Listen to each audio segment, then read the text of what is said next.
صور اور نور كالعاده. خش الحمام اغسل راسك عشان تفوق، تخش المطبخ اعمل لك كوبايه قهوه عشان تصحصح، وخش اوضه حلوه النهارده زي ديت، واقفل الباب وراك واقعد على مكتب نظيف والبس حاجه واسعه كده، جاب قميص واسع وانت البس حاجه واسعه ليه بقى؟ عشان تبقى قاعد مرحرح صح. ما تنساش قبل ما نبدا صلوا على النبي، صلوات تنحل بها العقد وينفك بها الكرب ويفتح بها اجمل واروع ابواب الفرج، ونبدا بسم الله.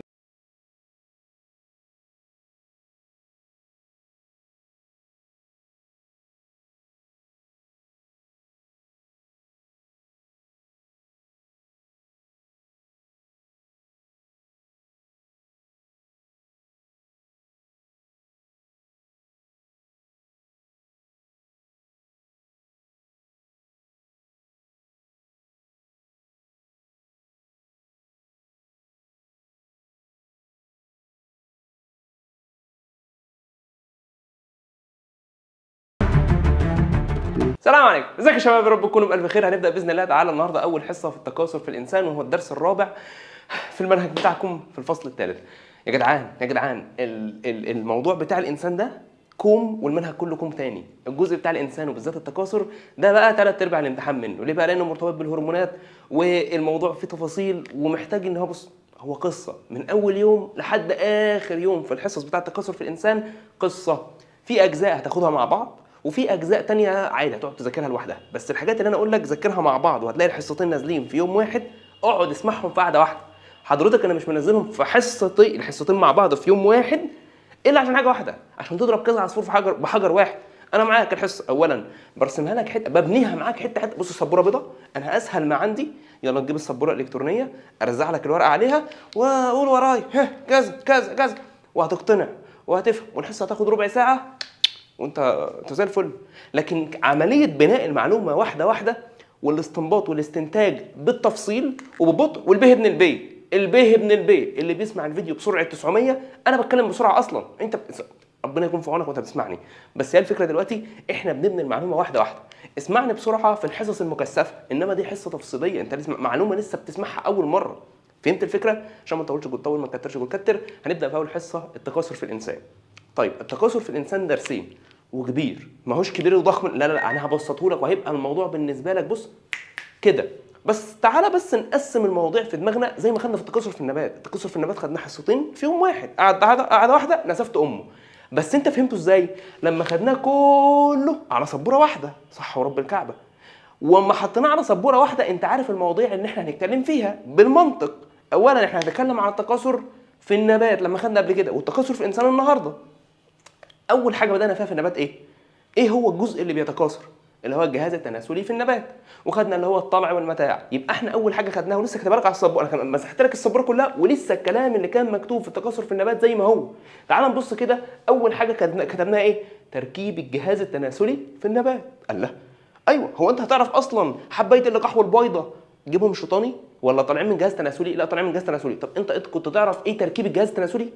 لا. يبقى كان لازم تدرس الجهاز التناسلي الاول اللي هو التركيب، تمسكه كده وتفصصه حته حته، اللي هو التشريح، تشرحه. نفس الفكره في الانسان، هتاخد اول حاجه برضو تركيب الجهاز التناسلي، يعني هتاخد الجهاز التناسلي في الذكر والجهاز التناسلي في الانثى. حلو، احنا كده شفنا الحاجه اللي احنا محتاجينها في الدرس ده.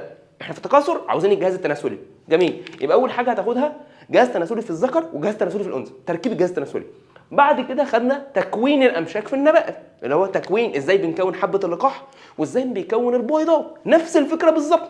مش انت هتاخد تركيب الجهاز التناسلي في الذكر في الانسان، وهتاخد تركيب الجهاز التناسلي الانثوي في الانسان برضو؟ ده هيطلع حملات منويه وده هيطلع بويضات، ورب الكعبه جبار. يبقى انت لازم تاخد الميكانيزم اللي هو الخطوات اللي بيكون فيها الذكر حملات منويه، وتاخد نفس الخطوات اللي الانثى بتكون فيها بويضات، زي ما خدت في النبات بالظبط. قال لا ده هنا هو هنا وخد بالك هتضرب دلوقتي مش عصفورين بحجر، انت هتضرب 4 عصافير بحجر واحد. انت اما كنت بتاخد تكوين الامشاك في النبات كنت عندك خلايا جرثوميه اميه بيحصل لها انقسام ميوزي ثم ميتوزي، وفي النبات كان في الانثى في البويضه 3 انقسامات ميتوزيه، وكنت عارف كل حاجه بتحصل ليه. طب ايه رايك بقى وانت بتاخد في الانسان؟ مش احنا في النبات كنا بناخد 1 2 3 وهفكرك بالسبوره بتاعت النبات هنا وهقول لك اهو ده بالظبط، بس احنا بنعكس كذا. ليه؟ عشان 1 2 3. يبقى انت بتفهم وبتربط وبتثبت. ما هو انت فهمت النبات وتسمع دلوقتي الانسان وبتبنيه واحده واحده. وهبدا افكرك وبالتالي هرجعك وهثبت لك ان انت كنت واخده واربطه لك بالجديد واثبته لك برضه. دي فايده ان انت انا باخد علم ومستمتع وبربط. لان هو في الامتحان ام سي كيو ما بيجيبلكش معلومه صريحه، لا انت انا مش واخد النبات، واخد الانسان. النبات كان بيبدا بانقسام ميوزي، انما الانسان بيبدا بانقسام ميتوزي. تفتكر ليه؟ اهو احنا واحنا بنشرح هنقول ليه. ليه ديت هتقنعك وهتثبت معاك المعلومه.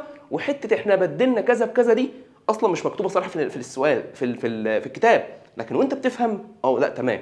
طيب بعد كده يا دكتوره اخذنا التلقيح اللي هو عمليه التوصيل. في الانسان الذكر بيحط جوه الانثى مثلا مجموعه معينه من الحيوانات المنويه وهتاخد ساعتها العدد.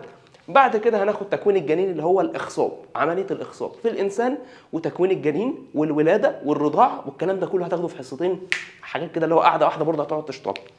التكاثر في الانسان يبان لك ان هو حاجه كبيره وضخمه ومواضيع كتير، ورب الكعبه قصه من اول يوم. انت يا ابن الناس وانت صغير من اول ما بتتولد الخصيه بتتكون ازاي، والمبيض بيتكون ازاي، وبعد كده ازاي الحيوان المنوي بيتكون، وازاي البويضه بتتكون، وازاي بيتقابلوا، والجنين وهو بيكبر واحده واحده واحده واحده واحده. دكتور خلصت الفصل وقسما بالله انت هتقوم من الفصل بتاع التكاثر او الجزء بتاع التكاثر في الانسان ده انا دكتور نسا. والله العظيم المعلومات اللي هتاخدها مش بره منهجك، بس هتحس كده انك انت مالك الحته دي بايديك. فاكر الهرمونات خدناها كلها على سبوره واحده وحسيت ان الدنيا اتربطت؟ ما كنتش تذاكر غير كده. لكن لو خدتها بطريقه الكتاب دي لوحدها ودي لوحدها ودي لوحدها تخش في الاسئله تلاقي كله داخل في بعضه. فانت باينك انك كله معكوك، لا هو كله مربط وليس معكوكا. يبقى انت لازم تاخدهم من الاول مبنيين صح. طولت عليك في المقدمه انا عارف، بس انا كان لازم اديك الكلمتين دول عشان تبقى مستوعب معايا ان احنا اول حاجه هنبدا بها ايه؟ تركيب الجهاز التناسلي الذكري والانثوي. ونبدا بسم الله.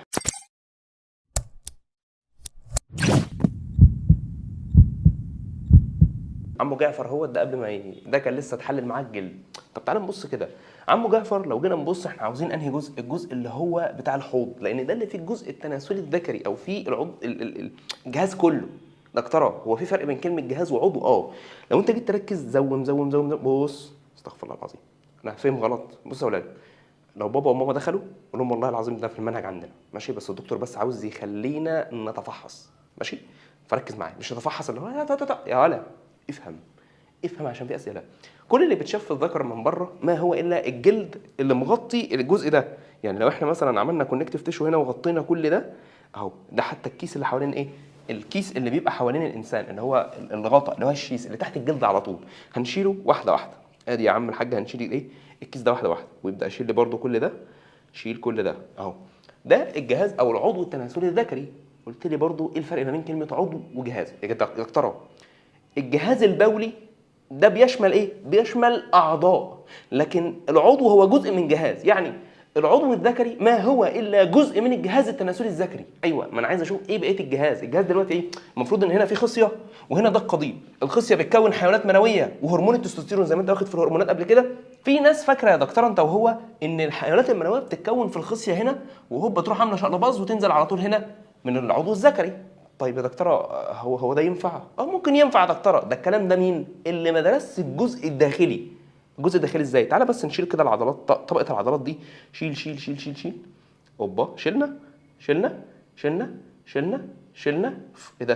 انت بدات تشيل كل العضلات وعاوزك برضو تشيل مين؟ كل الكونكتيف تيشو ده، كل الالياف اللي موجوده. حلو، قلت لي حلو يا دكتوره. عايزك برضو بقى تشيل الايه؟ العظم. معلش شيلهولي. ايه ده انت فضيت لي كله وسبت لي الحاجات اللي ليها علاقه بالجهاز التناسلي اللي جوه. دكتوره انا عايز اسالك سؤال صغير، هو القضيب ده بيطلع ايه وايه؟ المفروض انه بيطلع حيوانات منويه وفي نفس ذات الوقت بيطلع بول. حلو، لو جينا نفهم واحده واحده، انت عايزك تحط في عقلك كده ان هنعتبر مثلا ان احنا معانا مثانه، وتعتبر ليه ثواني كده هجيب لك حاجه شبه المثانه. شايف الازازه دي؟ الازازه دي اعتبرها مثانه، ما هي ازازه ميه اهي، دي جواها ايه؟ جواها ميه ماشي. لما نيجي نبص لازازه الميه دي يا دكتور انت وهو، المفروض ان هنا في خرطوم بيبقى نازل منه. يعني هنعمل كده ان القلم ده هو الخرطوم اللي نازل منه. لما الانسان او الذكر يحب ان هو يتبول، المفروض ان هنا في عضله عاصره في العنق بتاعه مين؟ بتاعه المثانه. لما العضلات بتاعه المثانه تنقبض تتملي، عايز افضي بقى افتح السفنكتر، افتح العضله العاصره دي، فتبدا تطلع البول اللي جوه على طول لايه؟ لبره. ما تلوحناش بقى، على طول البول اللي جوه ده اهو يبدا يطلع بره. يطلع بره فين؟ في قناه اسمها قناه مجرى البول. تعال نبص كده، تعال نبص كده. لو انت جيت تبص لها من هنا اهو اهو، معلش بقى شيل الكتابه دي، شيلها لي اهو. لو جيت تبص هنا يا دكتوره، احنا لو هنعمل كده وهنبدا نشيل مثلا البتاع ده، الحاجات ديت انا عايزك تشيلها لي يا دكتوره اهو.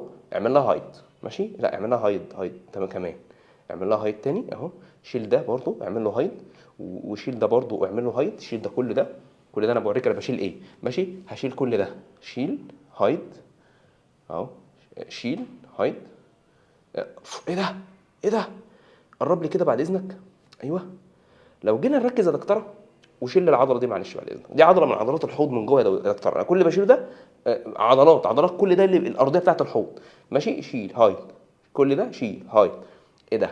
لو جينا نركز عايز اقول لك ان دي هنا كده اهي، الكيس الكبير ده شيل دي برضو اهو، هايد عشان يبقى الموضوع ايه؟ واضح قدام. هايد. حلو. المفروض ان الكيس الكبير ده اهو، دي المثانه اهو. ولو جينا نزوم اوت، زوم اوت او زوم اوت اهو، ارجع. شايف المثانه اللي كانت تحت اللي احنا عاملينها دلوقتي دي اهي؟ المثانه دي يا دكتوره المفروض ان الكليه بتاخد من الدم الفلتره او الميه الزياده، تمام؟ والاي دي اتش بيعمل اعاده امتصاص للميه اللي احنا محتاجينها، والميه الزياده بقى تبدا تنزل فين؟ في الحالب. الحالب ينزل الميه فيه لحد ما تبدا الميه تملى مين؟ الميه هتبدا تملى المثانه. دلوقتي المثانه اتملت، المفروض انها هتفضي فين؟ هتفضي في قناه مجرى البول. انا مش عايز، خلاص انا خلصت دي، ماشي؟ ارمي دي. هنبدا نملى او نفضي الميه الزياده دي في مين؟ في قناه مجرى البول. طيب دكتوره وريني قناه مجرى البول كده، ركز معايا، صلى على رسول الله، زيد النبي صلاه. ابدا زوم تاني. خلاص عرفنا، خلصنا من الكليه، ماشي؟ وده الحالب، احنا كده عارفين ان الكليه فوق في البطن والمثانه تحت في الحوض. حلو. فضينا الميه من فوق، نزلت في الحالب لحد ما فضت فين؟ في الكليه قدام. ما هو قدام ورا ازاي بقى يا دكتوره؟ ما هو يا حبيب قلبي لو جينا نبص دي ورا، الحالب نازل على المثانه اللي قدام. المثانه قدام اهي، اللي هو الكيس ده، الكيس عضلي ده، عباره عن كيس عضلي. حلو. زوم لها بقى كده. حلو. دي اتملت. لما دي تتملي المفروض انها تفضي فين؟ برافو عليك، تفضي كده اهو، عشان تشوف اكتر اهو. لازم تفضي كل ده كده على بره. الله، يعني انت كده بتتكلم على الجهاز البولي، انا بكلمك على الجهاز التكاثري. دكتوره الجهاز التناسلي الذكري متخلف عن الجهاز التناسلي الانثوي. اشمعنى؟ الجهاز التناسلي الذكري بيعمل بيبي. الله اكبر، الله اعظم. الصلاه تخلص بس واجي اكمل. نرجع بقى لموضوعنا. احنا قلنا دلوقتي ايه من اول تاني؟ قلنا الحالب بيجيب البول من الكليه عشان ينزلها تحت الفين؟ ينزلها تحت لحد المثانه، ومن المثانه بتبدا تفضي فين؟ في قناه مجرى البول. هتقول لي يا دكتوره ايه الكرش اللي تحت ده؟ يا دكتوره ولا يهمك، نشيله دلوقتي ونبقى ايه؟ نرجعه بعدين. هنشيل برضو البتاعه ديت عشان نرجعها بعدين. بص يا دكتوره، لو جيت تركز هنا هتلاقي المثانه فوق اهي، ده البول متخزن هنا في الكيس اللي فوق ده. اول ما انا احب ان انا اعمل حمام، اروح فاتح بس العنق بتاعه المثانه دي، فالبول يبدا ينزل في القناه اللي انا محددها دي قناه، دي بقيتها اهي قناه اسمها قناه مجرى البول. قناه مجرى البول دي نهايتها فين؟ هتبقى نهايتها هنا، تبقى ماشيه. استنى نشيل بقى الكيس ده، هايت. نشيل الوش ده كمان، هايت. اوبا ايه ده؟ ده قناه مجرى البول ماشيه من اول عنق المثانه، ماشيه زيو.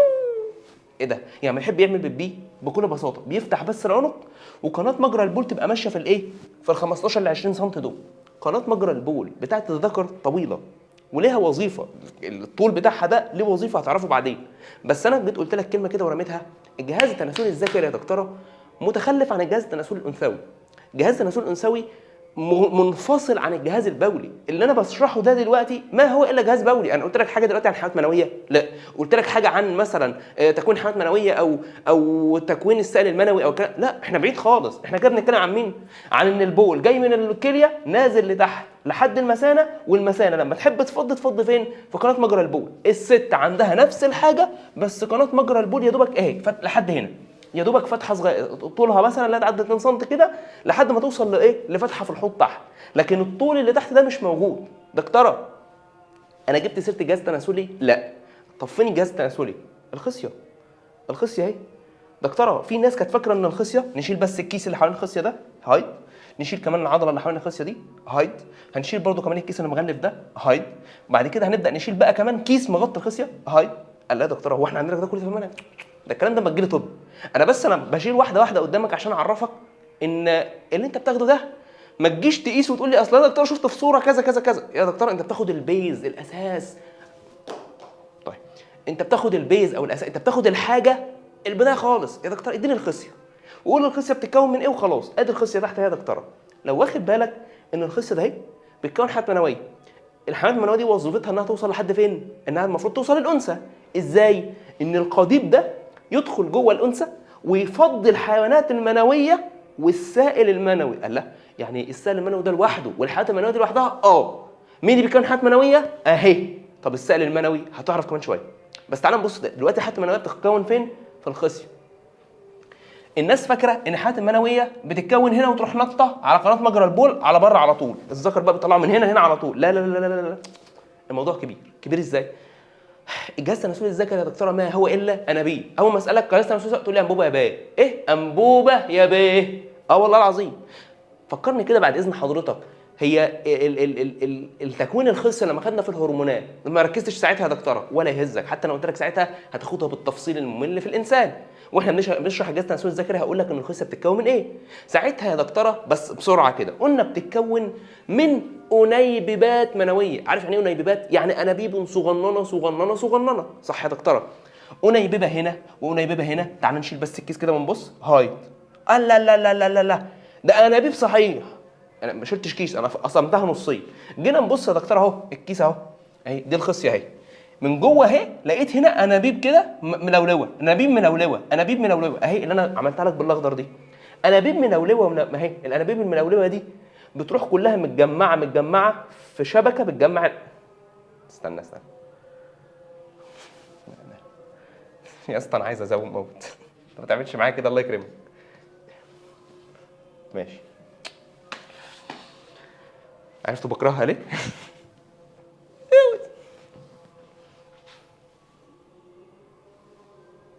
ملبوسه؟ طب ايه؟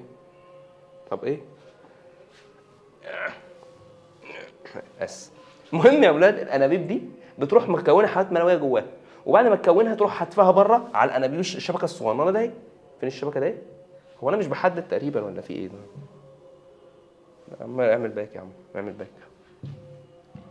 بس المهم يا اولاد انا هنا اهي دي الانيبيبات الصغننه. الانيبيبات الصغننه دي بتكون حيوانات منويه عشان ترميها على الانابيب الصغننه اللي وراها دي، وبعد كده الانابيب دي تروح متجمعه في انبوبتين 3 صغيرين وراهم اهم. بعد ما تجمعهم في انبوبتين صغيره كده تروح مجمعاها ورمياها في حاجه اسمها البربخ، ودي انبوبه تخينه. شفت انا بقول لك ايه؟ انيبيبات صغيره كلها تتجمع في انيبيبات تجمعها، بيجمع كولكتنج، بتجمع، وبعد ما تجمع تروح مجمعها في انبوبه ثانيه، تروح مجمعه اكتر لحد ما توصل لانبوبه كبيره ملولوه حوالين بعضها برضو اسمها ايه؟ البربخ. يبقى انا الخصيه جواها الانيبيبات بتكون الحيوانات، والحيوانات بتروح مرميه في انبوبه كبيره اسمها البربخ. هو انا يا دكتور انت بتتكروت ليه؟ يا دكتور انا بقول لك البيز هنمسكه دلوقتي على السبوره ونفصصه حته حته، وهقول لك جت ازاي، ودي مش هتقوم الا لما انت فاهم وحافظ، وهنقرا الورق مع بعض وهتفهمه وهتحفظه. انا بس بديك القصه من الاول. انت هتبدا منين؟ انبوبه يا بيه. دلوقتي عملت ايه؟ انبوبه صغننه، بس انبوبه واحده؟ لا، انبوبه بس طويله وملولوه. ليه؟ عشان جدار الانبوبه دي من جوه، الانبوبه دي بتبقى مجوفه من جوه بقى، بتبدا تعمل انقسامات وتديك في الاخر حيوان منوي.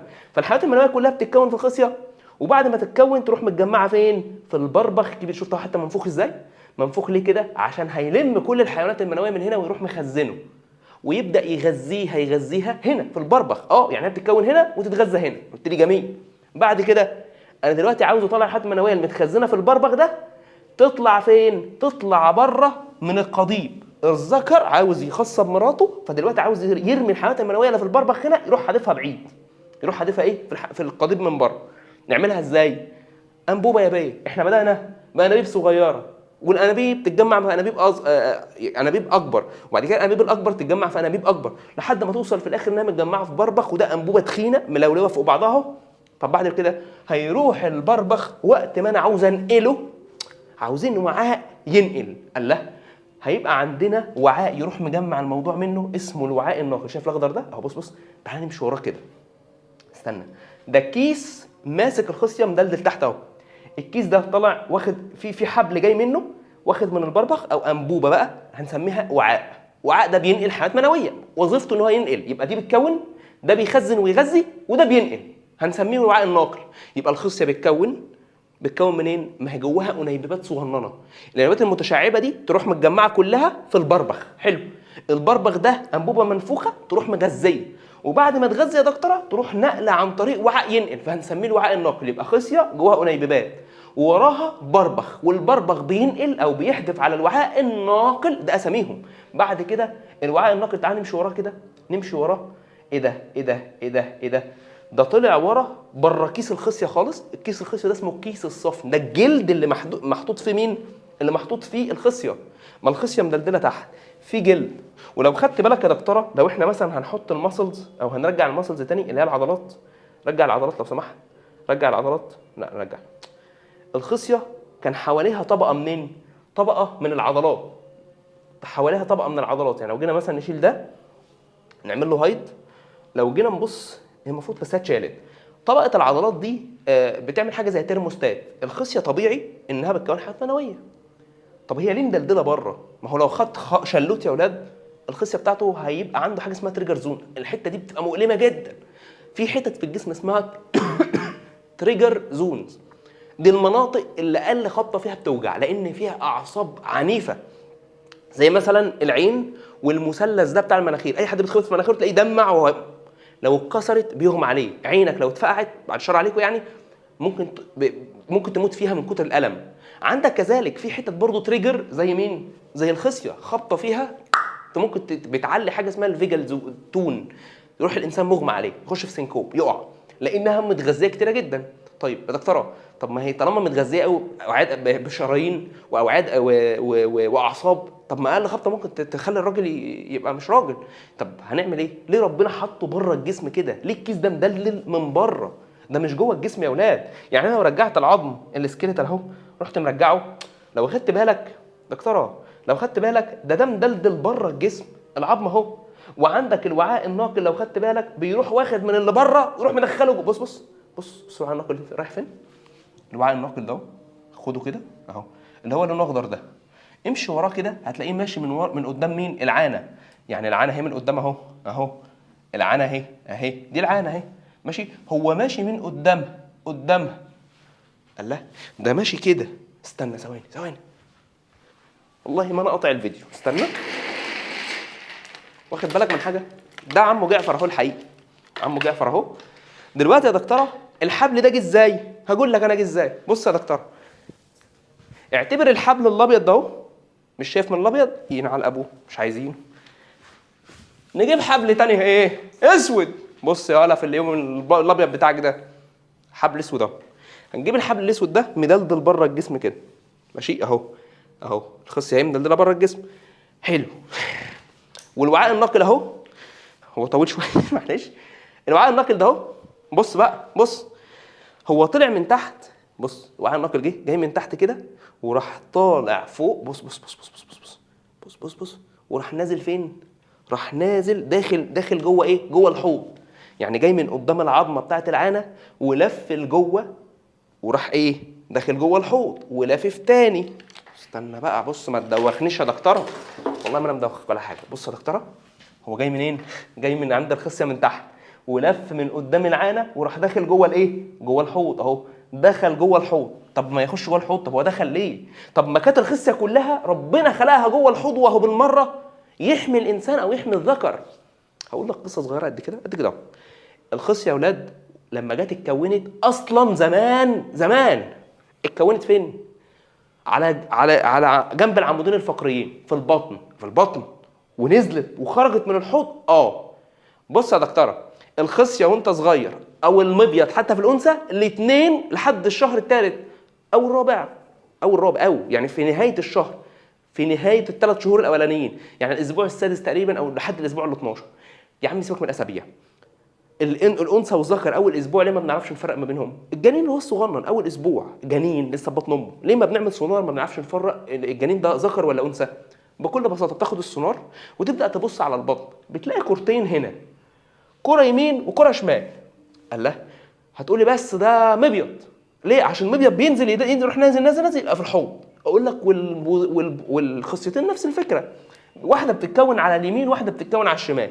بعد كده يا دكتوره، بعد كده بيبداوا ينزلوا من هنا بالمنظر ده، يبداوا ينزلوا كده كده كده كده كده. بص بص بص، شوف شايف ينزلوا من هنا كده كده كده. شايف دي يا دكتوره؟ دي الذكر او الرجاله اللي عندها عضلات شويه في بطنهم، تحس ان في قرنين نازلين من تحت هنا من الجنب، قرنين، قرن يمين وقرن شمال، بتحس ان هم سجاده ملفوفه لجوه بالظبط اهي. اهي من على اليمين اهي دي العضله ده اهي. دي قناه يا اولاد اسمها الانجوينال كانال، مش عايزك تعرف اسمها ولا اي حاجه. الخصيه اليمين نزلت دخلت في القناه دي وراحت خارجه من قدام عظمه العانه ونزلت مدلدله في كيس الصفر، واليمين نفس الفكره زي الفيديو اللي هيظهر قدامك دلوقتي حالا. الخصيه اليمين والشمال جم من البطن، مشوا جوه القناتين الصغيرين دول وبداوا يدلدلوا تحت او نزلوا على تحت. دكتوره في بعض الحالات اللي الانبوبه دي او القناه ديت بتفضل ايه مفتوحه، يعني المفروض انها بتبدا تضيق خلال 6 شهور، فكده انا خلاص نزلت الخصيتين وقفلت عليهم. دكتور الاطفال اول ما بيولد الطفل بيبدا يحسس على كيس الصفن، اللي هو الكيس اللي معبي او اللي جواه الخصيتين. الواد اول ما يتولد نحسس ادي الخصيه اليمين ادي الخصيه الشمال، تمام زي الفل، تمام يا تابعيه خلال ال6 شهور، لعل وعسى تكون القناه يمين او شمال لسه واسعه، هي بتضيق خلال 6 شهور تفضل واسعه، فالخصيه تروح راجعه وداخله جوه البطن. فيها ايه يعني لما طب ما ترجع تاني وتخش جوه البطن؟ اقول لك فيها كتير. انت لو درجه حرارتك يا دكتوره 36 او 37، الخصيه مش بتكون اي حيوان منوي، هي بتكون تستوستيرون صح؟ وبتكون حيوانات منويه. الخلايا البينيه بتكون تستوستيرون، والخلايا والانيبيبات بتكون حيوانات منويه. الخلايا البينيه شغاله درجه حراره عاليه درجه حراره قليله، الخلايا البينيه بتطلع تستوستيرون والذكر خصائص الذكريه ظاهره عليه. لكن الانيبيبات ما بتشتغلش الا في درجه حراره 34 35، المهم من درجتين ل3 درجات اقل من درجه حراره الجسم. يعني انت لو درجه حرارتك 36 اطرح 2 او 3. الله، يعني درجه الحراره الطبيعيه لتكوين الحيوانات المنويه اقل من درجه حراره الجسم. عشان كده الذكر في الصيف كيس الصفن، بص كيس الصفن اللي هو ده اهو، الكيس اللي بره ده اهو بيبدا يدلدل لتحت. ليه؟ لان في الصيف درجه حراره الجسم عاليه جوه، عمال الراجل عمال يغلي جوه، درجه حرارته بتعلى. الله، طب ايه يعني لما تعلى؟ يروح كيس الصفن العضله اللي فيه اسمها الكريماستريك ماسل، مش عايزين نعرف اسمها، العضله دي تروح منبسطه فتروح مدلدله لتحت. عشان كده قلت لك عليها اسمها بتعمل زي ترموستات، درجه حرارتك عليت جوه يروح هو مدلدل. ليه؟ عشان يبعد عن الولعه دي، عشان الانيبيبات تشتغل تبدا تكون حيوانات منويه زي الفل. والله الجو بقى شتاء، درجه حرارتك قلت، الخصيه كده هتسقع، فبالتالي لو نزلت عن الطبيعي مش هتكون برضه حيوانات منويه. يعني لو درجه الحراره عليت او قلت عن الدرجه المناسبه اللي هي 34 او 35، ده بالنسبه للخصيه، لو قلت عن 34 الحيوانات المنويه هتقل، ولو زادت هتقل، وده سواء زادت او قلت فدي درجه حراره غير مناسبه تماما للخلايا البينيه. الله، ففي الشتاء تلاقي العضله دي كشت او انقبضت، فتروح رافعه الخصيه لفوق عشان تدفيها بالنسبه للجسم. ولو انت في الصيف تلاقي ان الخصيه راحت نازله لتحت. ليه؟ لان العضله المحيطه ده اهي، بص انا هشيلها اهو، هايد ده كيس، لو شلت ده هلاقي تحت عضله اهي اهي، لو انا ضغطت عليها كده بص شوف اسمها فوق ايه، اسمها كريماسترز. كريماسترز اللي هي بترفع، دي عضله يا اولاد، دي عضله اول ما الشتاء يجي تروح منقبضه، ترفع الخصيه تقربها من الجسم، لما تقربها من الجسم ايه اللي بيحصل؟ تدفي. فدرجه الحراره بره مثلا تلاقيها 25، لما ترفع انت درجه حرارتك كام؟ 36. حلو، فال 36 مع ال 25 تبدا تقرب المسافات لحد ما توصل درجه الحراره 34 ونص. حلو، دي مناسبه. طيب الجو حر، درجه حرارتك من جوه بدات تعلى، ايه ده الجو نار جوه، الجو جهنم. حلو، دلدلي العضله تبدا تنبسط فتبدا تنزل الخصيه بعيد. ليه؟ لان يا دكتوره درجه الحراره بتاعه تكوين الحيوانات المنويه هتضرب الدنيا. علل. ليه الخصيه موجوده في كيس بره الجسم؟ لان درجه الحراره المناسبه لتكوين الحيوانات المنويه تكون اقل من درجه حراره الجسم بدرجتين او 3 مئويه، لازم تكون مناسبه. ايه اللي هيحصل يعني لو بص الخصيه ده، بص حتى بالكيس اهو، العضله دي جايه منين؟ من هنا في انبوبه، وراحت الخصيه نازله جوه الكيس ده لحد تحت هنا. يعني الكيس الصفن جه منين يا دكتوره؟ كيس او سوري الخصيه جت منين؟ جت من ورا ونزلت نزلت نزلت نزلت نزلت هنا. هنا حلو. عشان كده هتلاقي ان لو شلنا العظم، شلنا السكيلتال خالص، شلنا العظم، بص يا دكتوره، شفت بقى الكيس الوعاء الناقل اللي بينقل الحيوانات المنويه جاي منين؟ جاي من الخصيه، طالع طالع طالع طالع وراح لافف لورا. قال لها لف لورا فين؟ من ورا الحالب. اعتبر الجسم ده المثانه، المثانه جاي لها حالب يمين وحالب شمال. حلو حلو. الخصيه كانت جايه من ورا صح؟ اهي الخصيه المفروض انها ورا اهو، اهو المفروض ان ده الخصيه هي ايدي من فوق، الخصيه كانت جايه من ورا، وده الحالب اليمين وده الحالب الشمال. الخصيه بدل ما تنزل كده راحت محذوفه قدام كده، فطبيعي انك تلاقي الوعاء الناقل لافف حوالين مين؟ ولافف حوالين الحالب اهو. الحالب اليمين اهو يا دكتوره اهو، ده الحالب اليمين، قرب منه كده هتلاقي الوعاء الناقل الخصيه جايه من ورا راحت نازله محذوفه لقدام، فالوعاء الناقل المفروض ان هو ينزل يكمل مع مين؟ اهو الوعاء الناقل المفروض ان هو ينزل يكمل مع القضيب، نازل يكمل مع القضيب اهو اهو اهو. دي قناه مجرى البول. حلو. الوعاء الناقل جاي من ورا، جاي من ورا اهو، الوعاء الناقل اهو اهو. استنى اللي هو اللي ماشي، اللي هو الاخضر ده ماشي كده كده اهو لورا اهو اهو، مكمل كده ولورا اهو، بدا يوسع من هنا اهو، وبعد كده رجع لف من حوالين الحالب عشان يرجع لقدام لحد ما يوصل لمين؟ يوصل تحت لحد الخصيه.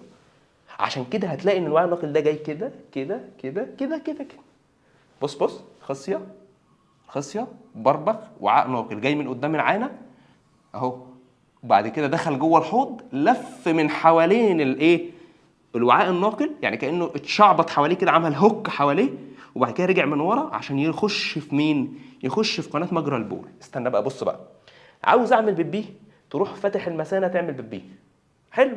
والبيبي اللي هو البول حامضي. حلو. مش عاوز اعمل بيبي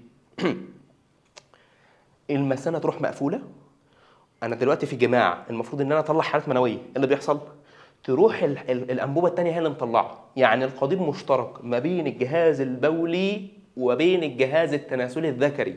عشان كده قلنا الجهاز التناسلي الذكري اكثر، ولا سوري، الجهاز التناسلي الانثوي اكثر تقدما، والجهاز التناسلي الذكري متخلف عن الجهاز التناسلي الانثوي. ليه؟ لان احنا بنقول الجهاز ده متخلف لما يبقى متخصص اكتر، مش محتاج حد معاه.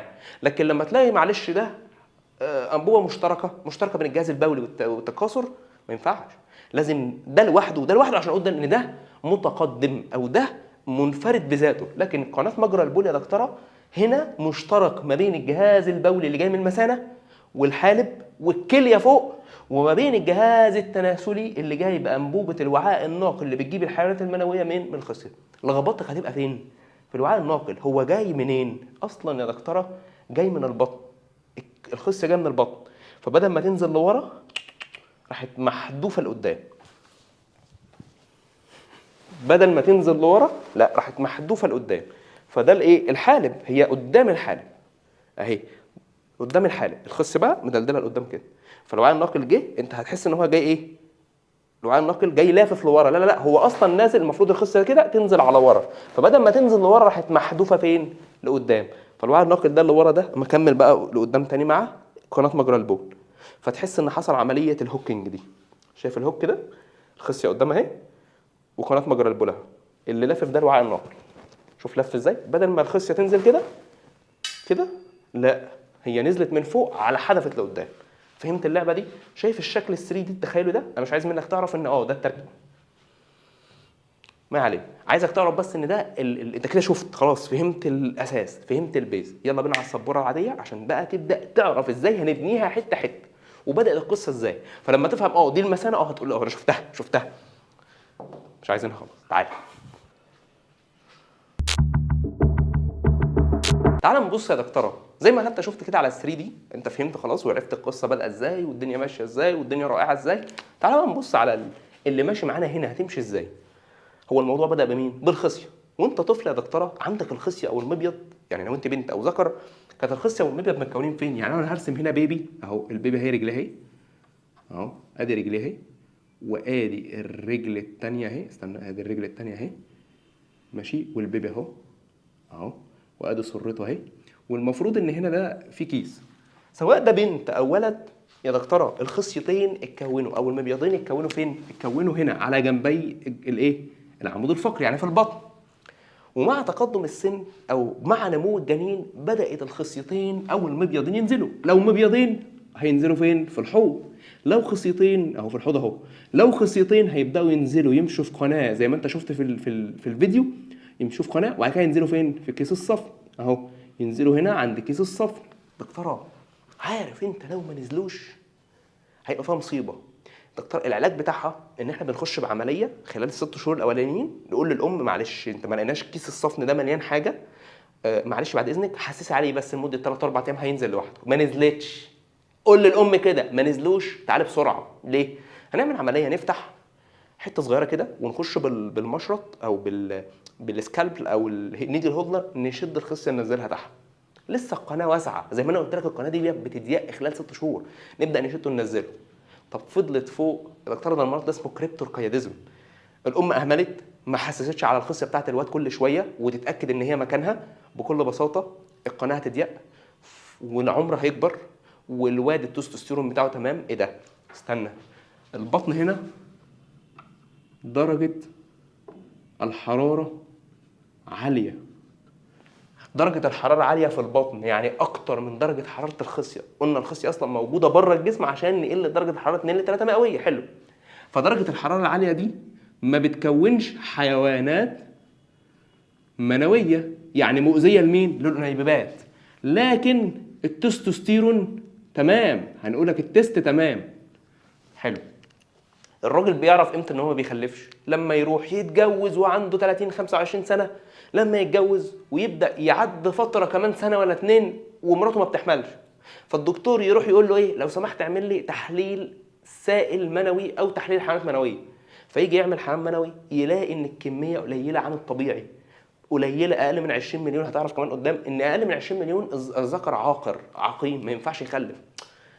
بس يا دكتوره انا طالع لي دقن وصوت تخين وراجل وقبضايه وطالع لي عضلات والدنيا تمام.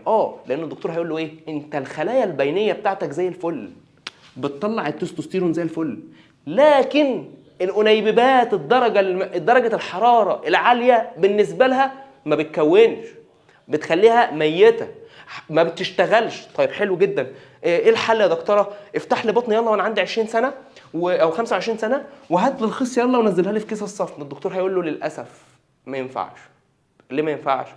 لان هي كانت المفروض تنزل من اول ما انت اتولدت. المفروض كانت امك تحسس على كيس الصفن وتتاكد ان الخصيتين تمام وزي الفل، واحنا نيجي لو هي ما نزلتش نيجي احنا ننزلها وانت صغير. طب ايه المشكله ما ننزلها دلوقتي؟ اقول لك للاسف الخصيه قعدت 25 سنه ما تشتغلش، وجسمك ماشي بمبدا if you don't use it you lose it، يعني الحاجه اللي مش هتستخدمها هتفقدها. عضلاتك لو انت جبست ايدك شهر هتحس ان عضلاتك ضمرت او خست. الخصيه بقى تخيل 25 سنه انت راكنها ما بتشغلهاش، ما بتشغلش غير خلايا بينيه، لكن انيبيبات ضمرت، يعني ايه؟ ماتت. خلاص بقى يا دكتوره مش مشكله، خلاص انا رضيت بالمقسوم وخلاص، سيب لي الخصيه في بطن زي ما هي وتطلع لي تستوستيرون، والوليه لو عايزه تطلق تطلق. هو للاسف انت لازم تشيل الخصيه. ايه؟ اشيل الخصيه؟ ليه تشيل الخصيه؟ يا اخي حتى سيب لي التستوستيرون اللي بيطلع، خلاص انا مستغني عن الحيوانات المنويه، سيب لي التستوستيرون. وربي ان الطب جبار ورب الكعبه. دكتوره درجه الحراره الغير مناسبه او الخليه لما تبقى مستفزه في مكان غير مناسب ليها بتبدا تحصل حاجه اسمها ميتابليزيا، يعني الخليه هتبدا تتحور. انت درجه الحراره مناسبه ليك؟ لا. بقك ده طبيعي انه يفضل كل شويه ياكل حاجات مولعه نار؟ لا، انا ليا درجه حراره مناسبه، مثلا باكل اكل دافي مش مولع، انا باكل حاجه مشطشطه مش هوت سبايسي، يعني مش نار. مش الطبيعي ان المريء كل شويه الاحماض ترجع له ترجع له ترجع له. ده مش منطقي. مش منطقي ان انا يكون عندي جرثومه معده عماله تفحت تفحت تفحت في جدار المعده، ده مش طبيعي. مع الوقت يا دكتوره لو انت شايف ان الموضوع بسيط، مع الوقت الخلايا دي بتستفز فتبدا تلتهب، التهاب لمسافه او مده طويله، مبروك هتبدا تعمل ميتابليزيا. ايه يعني؟ لو قلبت اعرف انها خلايا بريكانسرس، يعني قبل سرطانيه. الله، تقصد ايه الكلام ده؟ الناس يا دكتوره اللي ماسكين الشطه نار كل يوم كل دقيقه، انا في ناس بيقزقزوا الشطه وهم ماشيين، ده يا دكتوره مضر جدا للمريء، ممكن يقلب بسرطان. الناس اللي عندها ارتجاع وما بتتعالجش مع الوقت ممكن يحصل ميتابليزيا وتخش في سرطان لا قدر الله. الناس اللي عندها اتش بايلوري اللي هي جرثومه المعده على مدى طويل والتهاب لمدى طويل، اتعالج يا حبيبي عشان ممكن تقلب معاك لا قدر الله بسرطان. نفس اللعبه بالظبط، خلايا في مكانها الغير طبيعي عماله شغاله في وضع غير طبيعي، ديت هتبدا تقلب معاك بايه؟ بكانسر. عشان كده علاجها الازاله، لازم تشيلها. انا كده قلت لك حاجه بره منهجك؟ لا. لما تيجي تتسال ويجيب لك صوره الخصيه هيجيب لك دايره، ماشي؟ المفروض ان الدايره دي اللي هي الانيبيبات، اللي هي الانابيب يا اولاد، ماشي؟ والانابيب دي المفروض انها بتكون حيوانات منويه، فالمفروض انك تلاقيها غنيه بالحيوانات المنويه كده. طيب لو جه جابها لك ولقيتها فاضيه كده ما فيهاش حيوانات منويه، اعرف على طول ان درجه الحراره اللي فيها الخصيه دي مش مناسبه. يبقى شفت انت المعلومه وديتك لفين؟ لام سي كيو. فهمت يا دكتوره؟ حلو. دلوقتي نزلنا الخصيه، نزلت، لما نزلت عملت هوك زي ما احنا شفنا، عملت هوك ولفت. بص الحالب اهو، هي جت المفروض تنزل، طبعا معلم المفروض تنزل من ورا، لا راحت لفه لقدام.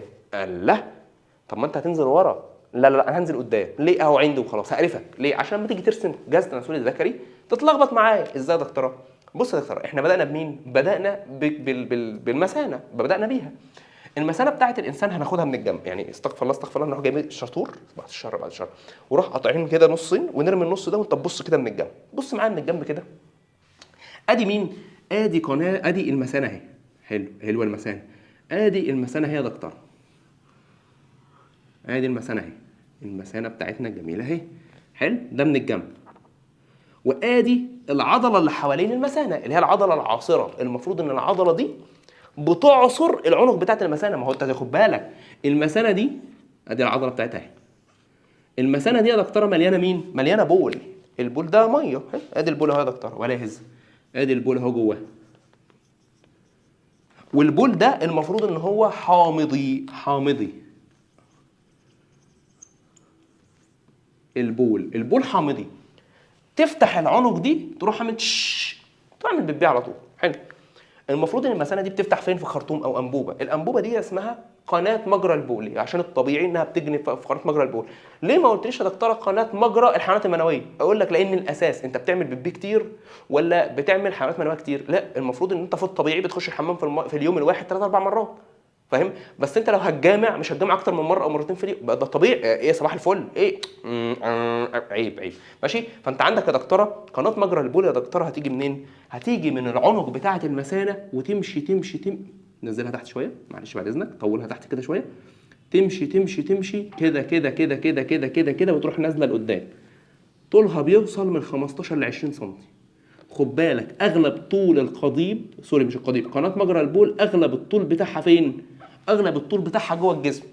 جوه الجسم ازاي يعني؟ يا ابن الناس الكويسه، لو انا هعمل الجلد هعمله هنا كده اهي، بطنك كرشك اهو كرشك جاي من قدام اهو، وده الحوض اهو ماشي، واهو دكتوره اهو. كلكم بالغين وكلكم عارفين، عارف في ناس ممكن تتكسف من اللي انا بقوله، بس يا دكتور اتس فيزيكال، موضوع جسمك. بص في المرايه صباح الفل. كلنا ده من علامات البلوغ ان يبدا يطلع لك شعر العانه هنا، ماشي؟ عشان بس تبدا متخيل هنا المفروض ان هنا في شعر الايه؟ شعر العانه. فاذا الجلد اللي بره ده، الجلد اللي مكمل كده، ده جلد القضيب. حلو؟ الجلد اهو بتاع القضيب اهو. والمفروض ان دي الحشفه او الشحفه، مش ممكن تلاقي بنك المعرفه كاتبها لك ازاي، بس دي اسمها حشفه القضيب، اللي هي الراس بتاعت القضيب، بتبقى مثلثه الشكل اللي تحت كده. حلو؟ اهو قناه مجرى البول. يبقى دي قناه مجرى البول، دي انبوبه يا باشا، انبوبه طالعه من عنق المثانه تنزل لتحت وبعد كده تمشي لقدام وبعد كده تنزل لبره بقى. يعني الجزء اللي انا برسمه ده الجلد. هنعمل الجلد يا عم باللون الازرق، معلش هنعمله بالازرق كده اهو. الجلد بالازرق، الجلد بالازرق اهو، وادي راس القضيب اهي، وادي الجلد بالازرق. حلو. الجلد هنا بينزل فين بقى؟ على الفخذ ولا المفروض ان هو بينزل لكيس قدام كده؟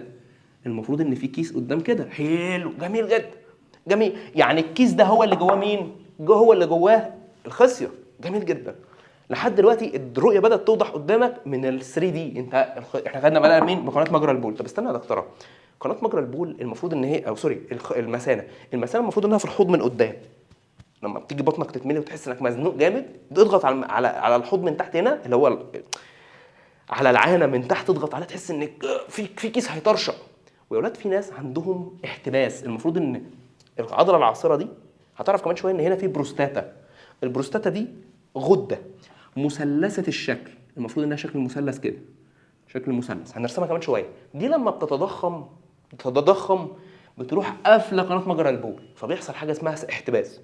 فبنروح مركبين ايه؟ قسطره دي انبوبه بلاستيك، بنروح مدخلينها بتفضل تمشي كده لحد ما توصل لمين؟ لحد ما توصل للمثانه. فالميه المحبوسه جوه تروح نازله في كيس اللي هو القسطره. كده خلصناها.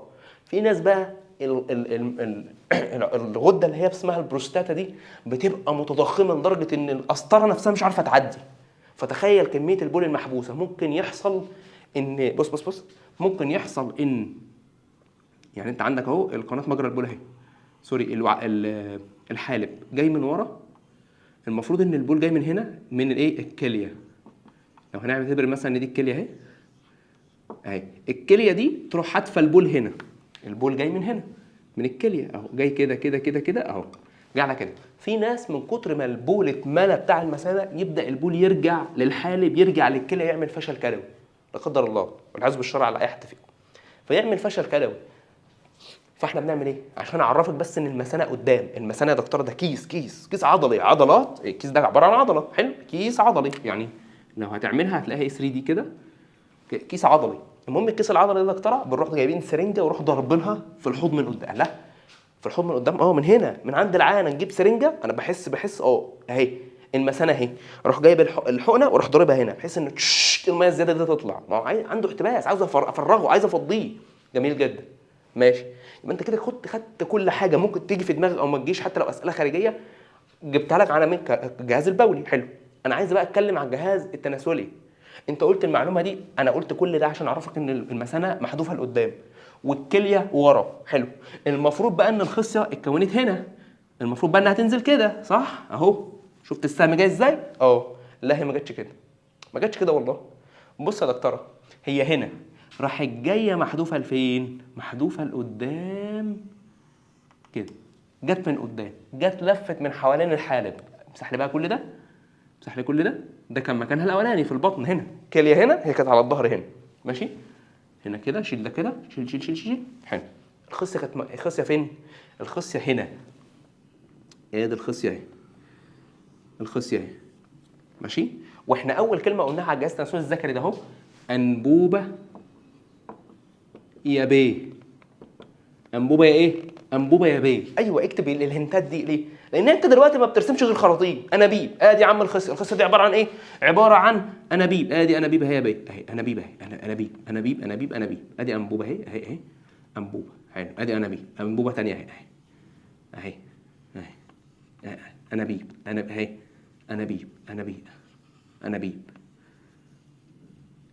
انابيب. رسمت حاجه غير انبوبه؟ انابيب. بدا انبوبه واحده، انبوبه واثنين وثلاثه واربعه وخمسه. حلو، دول بيعملوا ايه؟ دول بيكونوا الحالات المنويه. قال لا، يبقى الخصيه هنا اهو. معلش بعد اذنك، انت شكلك انت فضيت، في ثواني انت بقى. عايزين اقلام تانية؟ ايوه. بص يا دكتوره، المفروض ان دي مين؟ الخصيه. الخصيه دي بتعمل ايه؟ بتكون فيها جزئين. جزء اسمه الانيبيبات المنويه. بيعمل ايه الانيبيبات ديت؟ المفروض ان هي، انت عارف خلاص انها بتكون الحيوانات المنويه، والحصه الجايه هتعرف ازاي بنكون الحيوانات المنويه. طيب، تاني حاجه فيها الخلايا اللي هي ما بين بقى الانيبيبات. مش في فراغات هنا؟ في فراغات اهي، فراغ اهو، في خلايا مش فاضي، ده في خلايا تانيه اسمها الخلايا اللي بين مين؟ الخلايا اللي بين الانيبيبات. الله، فسموها الخلايا البينيه. وهو الله اكبر. الخلايا البينيه دي بتعمل ايه؟ بتعمل، اللهم صل على النبي، بتكون التستوستيرون. حلو، نكتب كل حاجه اكتب كل حاجه. قول لي يا دكتور ان الحالات المنويه دي محتاجه درجه حراره اقل من درجه حراره الجسم ناقص 2 إلى 3 درجه مئويه اهو، نعملها سالب اهو، سالب 2 الى سالب 3 درجه سليزيه عشان تعرف ايه؟ عشان تعرف تكون الجسم. سالب 2 وسالب 3 درجه الحراره، لا لا لا، ناقص، يعني اطرح من درجه حراره الجسم 2 ل 3، يعني درجه حرارتك 38 يبقى هي 36 او 35 او 34. يبقى انت لو 36 ونص يبقى هي عايزه 34 ونص. اهم حاجه تكون درجه الحراره مناسبه ليها. يبقى في شروط عشان اكون حالات منويه، ان الخصيه تكون في درجه حراره مناسبه، مش اي درجه حراره. يعني اللي بيأثر على الخصيه مش كل الخصيه، اللي بيأثر على الانيبيبات هو درجه الحراره. هل التستوستيرون هيتأثر؟ التستوستيرون هيطلع حتى لو الخصيه جوه البطن. فهمت يا دكتوره؟ يبقى انت كده خلصت الانيبيبات بتاعت الخصيه. حلو، كونا الحالات المنويه وهتاخدها الحصه الجايه ازاي تكونها. حلو، بعد ما كوناها من الانيبيبات المفروض ان انا اجمع بقى الحالات المنويه المكونه في انبوبه دي وانبوبه دي وانبوبه دي اهو، دي انبوبه ودي انبوبه. عايزين نجمع كل دول في انبوبه واحده. اقول لك جميل، هات لي كل دول بقى يا دكتوره، الانيبيبات دي كلها احذفها لي في انبوبه واحده. احذفها لي فين؟ في انبوبه واحده. الانبوبه دي بتروح جايه واخده كل دول، الانبوبه ده اهي بتروح واخده كل الحالات المنويه اللي من كل دول اهو في انبوبه تخينه كده من ورا اهو. اسمها مين؟ اسمها البربخ. يعني انا كونت في الانبوبات الصغيره ورحت اخزن كل دول فين؟ في البربخ. قال لا استنى، دي مين؟ دي الخصيه. حلو، يبقى اللي ورا ده اسمه ايه؟ البربخ. البربخ ده بيعمل ايه؟ بيخزن الحالات المنويه. خلاص خلصانه. تخزين زائد تغذيه مين؟ تغذيه مين؟ الحيوانات المنويه، بيخزنوها وبيغذيها. طيب حلو، مبروك، احنا خزنا الحالات المنويه وغذيناهم والدنيا تمام، والراجل دوت اتجوز والنهارده دخلته. هيعمل ايه؟ المفروض كيس الصفن اللي هو بره ده اهو، كيس الصفن ده اهو اللي هو بره ده جلد. حلو، ده جلد، امتداد الجلد ده امتداد جلدي، والمفروض ان هو بيتبطن بعضله اسمها كريماستريك. عشان بس لو جت في سؤال محنك جه يعمل ان هو محنك عليك تعرف الاجابه على طول، ان ده اصلا اللي بتصغر وتكبر بناء على درجه الحراره. ليه؟ عشان تبقى مناسبه لتكوين حالات منويه. حلو، المفروض دلوقتي البربخ خزن، عايز الراجل ده يتجوز خلاص، المفروض انه ينقل شوف ينقل الحالات المنويه عن طريق انبوبه. هو لحد دلوقتي انا جبت سيره حاجه غير الانابيب؟ الخصيه انابيب، البربخ انبوبه تخينه، والوعاء الناقل اللي احنا هناخده يا دكتوره ما هو الا امتداد للبربخ. بص هيمشي كده هو جاي. المفروض الخصيه جايه من ورا صح؟ مش جايه من ورا. ده هيجي ازاي؟ بص يا دكتور، ده هيجي هيروح ماشي، هيمشي كده. المفروض ان هو جاي من ورا لف لقدام كده، عمل هوك حوالين مين؟ عمل هوك حوالين مين؟ الحالب. فالمفروض دي لما تيجي هتطلع كده. بص تطلع كده من قدام عظمه العانه اهو، وتروح لفه لورا اهي، جايه من قدام العانه وتروح لفه من ورا مين؟ الحالب. قال لها استنى، يعني امسح دي لان دي كده انبوبه اهو، دي انبوبه كده، الانبوبه دي ممتده من فوق لان الخصيه اترمت من قدام، فجت رمت قدام. طب حلو، امتداد الحالب اصلا طالع منين؟ طالع كده من ورا. امتداد الحالب ايه؟ امتداد قناه الناقله للوعاء الناقله للحالات المنويه. اسمها ايه بقى دي؟ ده هي يا دكتوره لو جيت تبص عليه هتلاقي اسمه الوعاء الناقل. ده اسمه الوعاء الناقل. وظيفته ايه بقى الوعاء الناقل الجميل ده؟ وظيفته جميله قوي، ان هو مش انا خزنت الحيوانات المنويه، لا ده هينقل، سبحان الله من اسمه، الحيوانات المنويه. الحيوانات المنويه هينقل الحيوانات المنويه. قال لا انا مش محتاج اذاكر يا دكتوره من ورق ولا كتب ولا الكلام ده. والله بص، ترسم الرسمه وتاخد اسهم. قال لا دي الخصيه جميل، بتتكون من انيبيبات وخلايا بينيه. انيبيبات بتكون حيوانات منويه ولازم تكون في درجه حراره اقل من درجه حراره الجسم ب 2 أو 3 درجه مئويه اقل. الخلايا البينيه بتطلع التستوستيرون ومش معتمده على اي درجه حراره منويه، درجه حراره مئويه.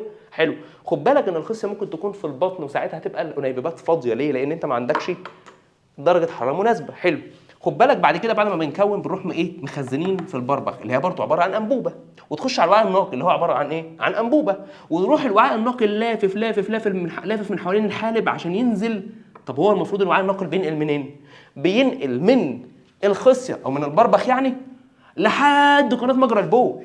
ايوه، ما هو المفروض ان الحيوانات المنويه دي في الاخر هتطلع من قناه مجرى البول. بص بقى هتخش ازاي؟ بص يا دكتور، قناه مجرى البول دي انبوبه صح؟ لو طالعه لفوق داخله فين؟ في المثانه. لو جايه على ورا، لو جايه ناحيه ورا، فاعمل حسابك يا دكتوره انها هتبدا تديك فرعين. تديك ايه؟ فرعين. فرع يمين وفرع شمال الناحيه الثانيه. انا خد بالك انت بتتصور من جنب واحد، بتبص من ناحيه جنب واحد، بس انت عندك جنب يمين وجنب شمال.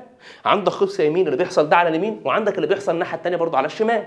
واه حلو، هتديك جنبين، جنب يمين وجنب شمال. الجنب اليمين ده بص بقى، الجنب اليمين ده يا دكتوره اهو هيبدا ماله بقى اهو، ده الجنب اليمين اهو.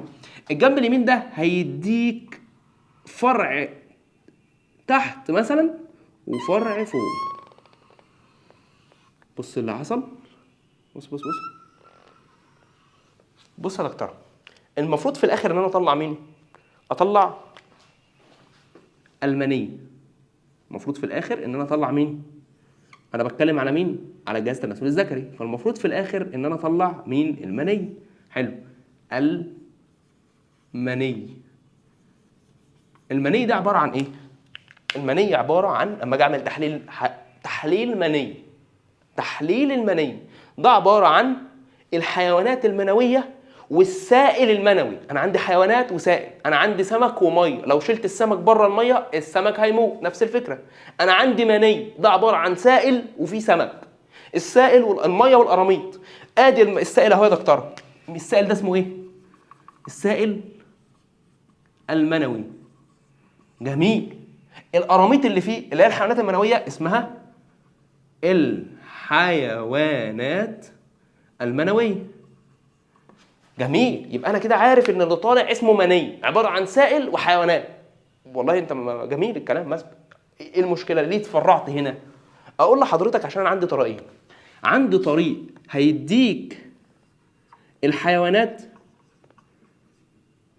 المنويه، وعندي طريق تاني هيديك السائل المنوي. يعني الخصيه والبربخ والوعاء الناقل ده وظيفتهم ان انت في الاخر تديني حيوان منوي. لكن الفرع اللي تحت ده المفروض بقى انه هيقابل الحيوانات المنويه اللي جايه من هنا عشان يبدا يديها الميه اللي هيعوم فيها. هو ليه السمك بيعوم في الميه؟ عشان غذائه في الميه، نفس الفكره. اللي ورا دي يا دكتوره دي حويصله، كيس. والله كيس. وظيفه الكيس ده ان هو يبقى فيه سائل قاعدي. استنى كده، تعال نبص. في سائل اسمه السائل ايه؟ المنوي. اسمه السائل ايه؟ اهو الحويصله دي اسمها ايه؟ الحويصله دي اسمها الحويصله المنويه. ولو كنت تبص على كل حاجه هتلاقيها بتنسب الى المني. الوعاء الناقل للحيوانات المنويه، البربخ المخزن للحيوانات المنويه، الخصيه المكونه للحيوانات المنويه، الحويصله المنويه.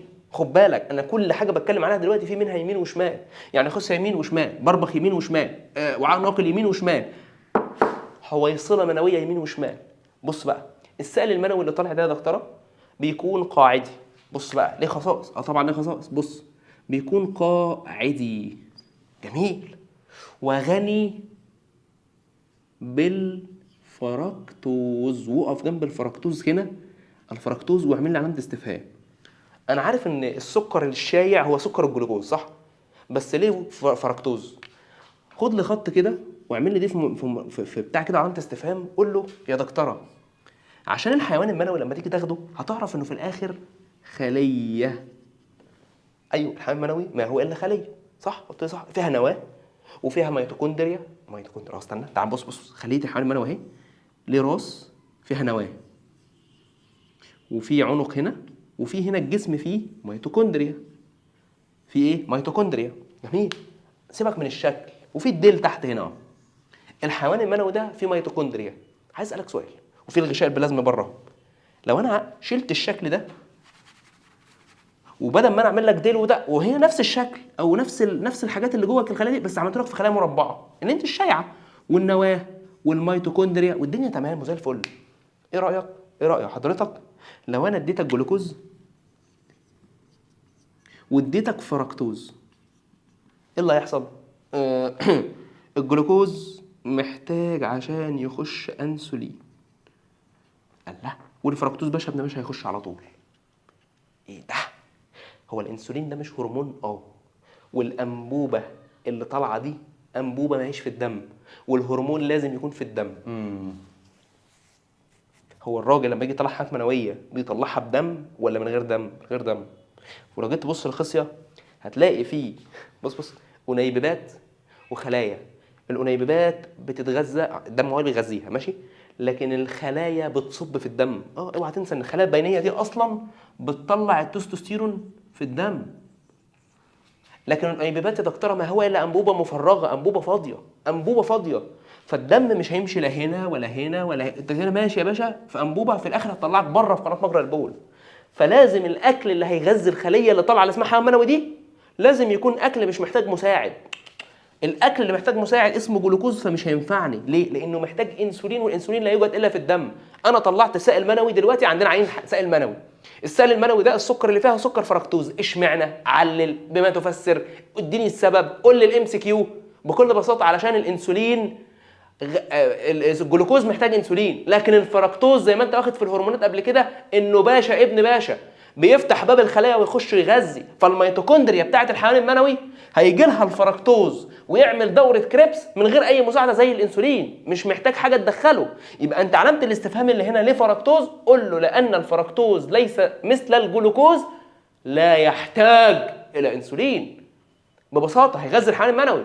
يبقى انا عندي السائل المنوي هو سائل قاعدي غني بالفركتوز. حلو، فركتوز عشان التغذيه. ليه قاعدي؟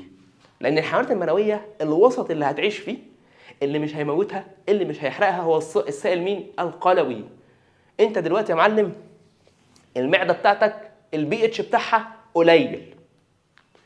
البي اتش بتاع السائل القلوي عالي. البي اتش ده اللي هو ايه؟ مقياس الحموضه والقاعديه. لما يبقى متعادل يبقى 7.4. لو قل يبقى حامضي، يعني كل ما البي اتش قل تبقى انت الحموضه بتزيد. لو زاد يبقى القاعديه بتزيد. يبقى انت البي اتش بتاع السائل المنوي اعلى من بيعلى فيها البي اتش ولا بيقل؟ لا بيعلى عشان هو قاعدي. طب استنى كده، لكن البي اتش بتاع البول قليل. يا الهي، البي اتش بتاع البول قليل. طب والقناه دي انت بتعمل ايه اكتر؟ بتعمل بتبي اكتر ولا بتستنمى اكتر؟ لا، بتعمل حمام اكتر. يعني البي اتش هنا جوه احمر قاعدي حامضي. لو الحمام المنوي طلع في الولعه والنار دي هيموت. استنى، دلوقتي قناه مجرى البول دي قبل ما الراجل يستنمي او قبل ما الراجل يطلع الحيوانات المنويه كده كده خلاص، هو السائل المنوي هيقابل الحيوانات المنويه ويطلعوا هنا فاسمها قناه كده صغننه كده، مش عندك في الكتاب خد بالك، اللي هي القناه المشتركه الصغننه ده اهي اللي هتصب في قناه مجرى البول، اسمها الايجيكيولاتوري داكت او قناه القصف. هي دي اللي بتخلي الحيوانات المنويه تقذف من الذكر. ماشي، مش عليك في المنهج، ما علينا. بس انا عندي الوعاء الناقل بيقابل السائل المنوي في الحويصله المنويه عشان يطلع دلوقتي معانا يا دكتوره مين؟ يطلع معايا سائل اسمه المني. حلو، السائل اللي اسمه المني ده اللي فيه حيوانات منويه وسائل منوي المفروض هيمشوا في قناه حامضيه وده هيموتهم. رئيس الوزراء جاي ماشي، طويل عمري طول عمري زي عصر منصور عمال عادي هاي هي جاي دلوقتي هيجي يخش في الطرقه كده عادي ولا بنفرش له الريد كاربت؟ بنفرش له الريد كاربت. حلو، مش عارف ليه بس هيفرشوا له الريد كاربت. ليه؟ عشان الجزمه ما تتوسخش. اصلها اتوسخت الموازين العامه هتقع. ركز معايا، الحيوان المنوي لو مشي او السائل المنوي مشي جوه او المنيه عامه مشي في قناه حامضيه هيبدا ياكل واحده واحده في القاعديه. يعني البي اتش اللي كان مبطن، ما انت بتعمل البيبي اللي باقي اللي هو نشف خلاص مكانه في قناه مجرى البول، انت خلاص عملت بره، في بواقي جوه، في حاجات لسه مبلوله جوه في قناه مجرى البول. انت عاوز تنظف ده، لان الحموضه دي لو فضل السائل المنوي يمشي هنا حموضه مع قاعديه مع قاعديه حموضه مع قاعديه حموضه مع قاعديه، على ما توصل للاخر الحيوانات المنويه هتطلع البي اتش متعادل. ما هو بي اتش واطي مع عالي هيديك متعادل، والحيوانات المنويه لا تعيش الا في بي اتش قلوي وليس حامضي. حلو، البي اتش طلع حامضي لازم نكنسه. طب نعمل ايه؟ دايما يا دكتوره استنماء او اثناء الجماع في سائل يسبق زي ما نقول كده القصف. قبل القصف بحاجات بسيطه في سائل صغير او كميه صغيره كده من السائل بيطلعوا. ايه السائل ده؟ السائل ده مكنسه بتبدا تعادل او على الاقل خالص تبدا تحول الوسط الحامضي بتاع قناه مجرى البول الى سائل او وسط قلوي. يعني ايه؟ يعني تبدا تكنس الحموضه. طب حلو، يعني في افرازات بتطلع من الحويصله؟ لا، الحويصله عشان تغذي وعشان تحوط وتبدا تخلي الحيوان المنوي قاعد في ايه؟ منتعش. ماشي؟ بص بقى، لازم نكنسه ازاي؟ هيجي لك غده يا دكتوره شبه الهرم المقلوب او مثلثه الشكل اللي احنا كنا بنرسمها شويه، قلت لك هقول لك كمان شويه اهي. هنعملها باللون الازرق عشان هي بتطلع سائل قاعدي. حلو، دي هرميه الشكل بالمنظر ده كده كده كده. ايه ده؟ ايوه، الغده الجميله ده اهي، الغده الجميله دي اسمها البروستاتا. معلش كاتبها لك بالجنب عشان مفيش مكان. البروستاتا بتعمل ايه؟ بتكنس. حلو، 80% من الكنس عن طريق البروستاتا. هي بروستاتا واحده ماسكه. بص، عشان كده قلت لك ايه؟ الراجل الكبير في السن ده طبيعي بيحصل بي اتش بي اللي هو بيناين بروستاتيك هايبر بي اتش، بيناين بروستاتيك هايبر بريزي. ايه البي بي اتش ده؟ ده بيحصل في كل الرجاله لما بيكبروا في السن. بيحصل حاجه اسمها بي9 يعني حميد، بروستاتيك يعني بروستاتا، هايبربليجيا يعني تضخم حميد في البروستاتا، بيسموه سينايل يعني كبير في السن. بناين بروستاتيك هايبربليجيا، غده البروستاتا دي بتتضخم. طب ايه يعني لما تتضخم؟ ايه اللي هيحصل يعني؟ مش هيحصل حاجه، هيحصل حاجه جميله قوي. هتبدا تضغط على قناه مجرى البول فهيحصل احتباس. فالراجل وهو بيعمل حمام من سن 50 وانت طالع بقى يبدا يعاني. مره الثانيه الثالثه يوصل ل 60 ما بيعيش غير بالقسطره، لازم قسطره تخش عشان تسلك الدنيا. لما يكبر قوي بقى لل 80 ده ما بينفعش معاه بقى غير قسطره. دايما بتلاقي فيه شيل قسطره دخل قسطره، شيل قسطره، ما يعرفش يتحرك بره البيت. حلو جدا. طب انت قلت لي دلوقتي 80% من الكنس اللي بيكنس، 80% من اللي بيكنس قناه مجرى البول هو البروستاتا. ال 20% الثانيه غدتين صغيرين بيساعدوا البروستاتا. الغدتين دول موجودين فين؟ هنعملهم بالازرق برضو كده عشان هم بالظبط بيعملوا زي البروستاتا، واحده يمين صغننه وواحده شمال صغننه. الصغننه اليمين اهي والصغننه الشمال هنا. الغده الصغننه دي اسمها كوبر. يبقى انا عندي البروستاتا واحده وغدتا كوبر، ادي 3 اهم. يبقى البروستاتا وغدتا كوبر بيعملوا على تحويل الوسط الحامضي لقناه مجرى البول الى وسط قاعدي عشان يبقى مناسب للمني وهو طالع. المني ده شامل سائل منوي طالع من حويصله والحيوانات المنويه اللي جايه من الخصيه ثم البربخ ثم الوعاء الناقل ثم يحدث القص. ومبروك يا معلم، وصلت الحيوان المنوي اللي جاي من الخصيه الى الانثى. هو فين الانثى؟ لا، الانثى دي بقى وظيفه القضيب. الانثى لما تيجي تاخد الجهاز التناسلي الانثوي باذن الله الحصه الجايه هتعرف اوتوماتيك ان قناه مجرى البول الذكر عامل شبه الايه؟ الفيشه. حتى دايما بيقول لك الفيشه الذكر والفيشه النتايه. الفيشه الذكر هي الفيشه اللي طالعه والفيشه النتايه زي القلم كده هي اللي بتخش. فاللي بيحصل ببساطه ان اللي بيحصل القصف ازاي؟ ان الفيشه بتخش في الكوبس وبعد كده بيحصل قصف. حلو، خلصنا العمليه دي فسيولوجيا يعني. ماشي، الحيوانات المنويه بقت جوه مين؟ بقت جوه الانثى. هتعرف ان المهبل بتاع الانثى لانه مفتوح قناه قصيره يعني ومفتوحه على الشارع وفي منطقه دايما فيها عرق وفيها بكتيريا، لازم ربنا يعمل لها وظيفه حمايه. فسائل المهبل او الوسط اللي بيطلع او فيه افرازات دايما في المهبل بتكون افرازات حامضيه عشان ترطب الدنيا وفي نفس ذات الوقت تحمي من البكتيريات. ليه بترطبها؟ عشان الجماع ده حاجه تانية، لكن ترطبها يا دكتوره عشان لو انبوبه مفتوحه على طول على الهواء داخله على الرحم والرحم ده مفتوح جوه البطن، بكتيريا صغيره تبهدل البنت من جوه خلاص. بيحصل حاجه اسمها انفلاميشن، انفلاميشن اللي هو بلفيك انفلاميشن، التهاب في الحوض بالكامل، مش الرحم ولا المهبل، لا التهاب في الحوض. فمعلش انت دلوقتي عندك فتحه لازم تكون جواها سائل لزج على الاقل اي بكتيريا تخش تشبك، ما تخشش على جوه على طول. فالافرازات الحامضيه دي للحمايه بتاعت الانثى. حلو، طب دلوقتي الذكر لو جه يجامع وحصل قصف جوه الانثى، السائل الحامضي اللي جوه الانثى هيموت الحيوان المنوي اللي طالع ومحتاج سائل قاعدي. اهي دي اللعبه بقى. السائل المنوي القاعدي بيبدا يعادل مين؟ يعادل حموضه الانثى اللي جوه الانثى، عشان الحمام المنوي يعدي. بعد ما يعدي بقى يتم افراز جديد من الانثى عشان تقفل الموضوع تاني. فهمت اللعبه؟ فهمت دي؟ ما تاخد الانثى هنقولها لك تاني. فهمت اللعبه يا دكتوره؟ وظيفه القضيب بقى هنا عشان الجماعه. قول لي القضيب ده عباره عن ايه؟ دكتوره القضيب عضله ملساء. عضله ملساء ازاي؟ يعني عضلات بقى وكده؟ لا لا لا لا. لو جيت تركز واحنا على السبوره بره، على السبوره الالكترونيه، كنا بنقول ايه؟ لما شلتها لك وقسمته لك نصين هتحس ان هو عامل شبه الاسفنجه بالظبط. القضيب يا دكتوره ما هو الا 3 اجسام، 3 اقلام بالمنظر ده.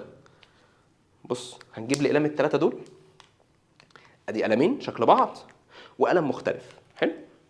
ونجيب ال3 اقلام دول بالمنظر ده. شفت عملوا ازاي؟ شكل مثلث. بص اهو عملوا ازاي؟ اهو قضيب اهو. المفروض ان هنا في جسمين من فوق، ده مش في منهجك بس هيجيب لك ساعات في الصور قطاع عرضي وبتاع عشان تبقى فاهم. دكتوراه ده وعاء دموي وده وعاء دموي وده وعاء دموي. قال لا وعاء دموي ازاي؟ مش بتقول عضلات؟ ايوه، ما الوعاء الدموي ما هو الا عضله ملساء. ماشي فهمنا اكتر. بيحصل عمليه اسمها الانتصاب. الانتصاب ده ان تحويل القضيب ده من عمليه اللي هو الارتخاء لعمليه القوه والانتصاب، ان هو يبقى واقف. لان لو قلت لك ان الفيشه دي عمليه لا اراديه يا ولاد، عمليه لا اراديه، استثاره جنسيه بيتم بقى. بيحصل ازاي بقى؟ بيحصل ان الانابيب اللي هي الاوعيه الدمويه دي، ال3 دول ده هم، مش دول 3 اوعيه دمويه؟ قلت لي اه. ال3 اوعيه دمويه دول يبدا يخش لهم الدم الدم الدم الدم الدم الدم الدم. مبروك، الاوعيه الدمويه دي اتنفخت. وخد بالك ما بتبقاش اوعيه دمويه خراطيم مفتوحه، لا لا لا، ده بتبقى من جوه فيها شبكه، تحس انها شبه الكهف وجواه شبك كده. شفت انت راس العظمه لما تتكسر تحس انها شكل الشبكه او شكل الاسفنجه بالظبط. بس خد بالك الدم لما بيخش ما بيرجعش، في صمامات. فتلاقي ان القضيب بيقف بالمنظر ده، وقت الانتصاب او وقت الاستثاره الجنسيه الابواب بتاعه الايه؟ الابواب بتاعه الصمامات بتقفل، دخل الدم وما ترجعوش، فتبدا تنفخ تنفخ تنفخ، فالقضيب بيبقى واقف بالمنظر ده يستقيم، اللي بنسميها الانتصاب. استقامه اللي هو الانتصاب. حلو. بعد ما يتم عمليه القصف يبدا خلاص الدم بقى، الاستثاره الجنسيه بتهدى عند الراجل، فتبدا الابواب او الصمامات دي تفتح، فالدم يرجع لورا. مبروك، بدا يحصل ايه؟ ارتخاء تاني. ده اللي بيحصل بالظبط. قال لا انا بقول كل ده ليه؟ بقول كل ده عشان افكرك بحاجه واحده. العمليه دي انت كنت فاكر ان دي عضله شبه عضلات البايسبس، لا لا لا، ده اوعيه دمويه. اوعيه دمويه غنيه جدا بالعضلات. ده يا جدعان دي عباره عن اجسام. الانتصاب ما هو الا احتباس للدم. عشان كده الدم لما بيقعد فتره طويله الراجل منتصب بيحصل الم. ليه الم؟ علشان الدكتوره الدم محبوس، فكل الاكسجين اللي فيه اتاخد، فبيسموها عمليه اسمها برابيزم. الدم اتحبس، انتصاب دائم. يا نهار ابيض، انتصاب دائم يعني التغذيه هتقل، يعني كانك بالظبط جبت صباعك وقفلت عنه الدم، هيزرق صح؟ وكان بالظبط يا دكتوره ده كان علاج طلع لمين؟ خلاص ننهي الحصه اهو. كان في علاج طلع للانتصاب. الناس اللي عندهم عجز جنسي ما بيحصل لهمش انتصاب، ففي علاج طلع في الستينات.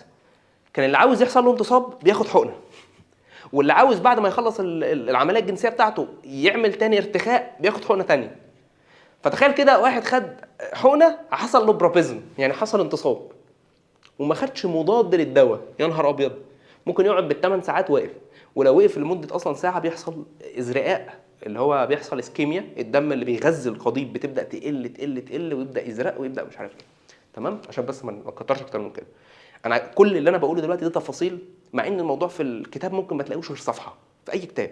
تمام؟ بس ببساطه يا اولاد انا ببنيها معاك حته حته، مره هنا مره هنا مره هنا، تبدا الموضوع يفتح معاك.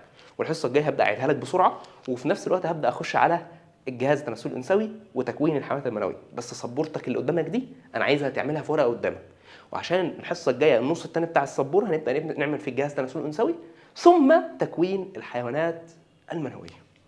بسرعه عشان نعيد بقى بسرعه. بكل بساطه يا اولاد انا عندي الجهاز التناسلي مش عضو. الجهاز التناسلي في الذكر ليس عضوا ولكنه اعضاء. بتبدا بالخصيه، اوعى تنسى انبوبه يا بيه، والله ما جبنا غير 6 انابيب. بدانا في الاول بالخصيه. الخصيه بتتكون من انيبيبات وخلايا بينيه. خلايا بينيه بتطلع هرمون التستوستيرون تبع الهرمونات، ده بيديك الخصائص الذكريه. والجزء الثاني اللي هو الحيوانات المنويه، وده محتاج درجه حراره. وطالما قلنا درجه حراره، عاوزك تعرف نشاه الخصيه كانت بتتكون فين؟ في الظهر، هي والمبيض.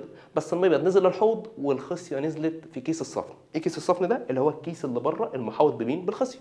وده اللي بيشغل او بيظبط درجه حراره مين؟ الخصيه. لو في الشتاء بتلاقيه انكمش ورفع الخصيه لفوق، ولو درجه الحراره عاليه بيروح نازل لتحت. دي عمليه ميكانيزميه، تمام؟ وبقولها دلوقتي لان في ناس سالوا عليها كتير السنين اللي فاتت، تمام؟ فانا بقول لك الحاجه من الواقع بتاع ده. طيب بعد كده دخلنا الحيوانات المنويه اتكونت في الانيبيبات ودرجه الحراره كانت مناسبه، بدات تنقل على البربخ. الراجل دلوقتي ما بيعملش جماع، ما بيعملش قصف، لازم يحصل ايه؟ تخزين الحيوانات المنويه دي عشان وقت ما تحتاجهم يبقوا جاهزين.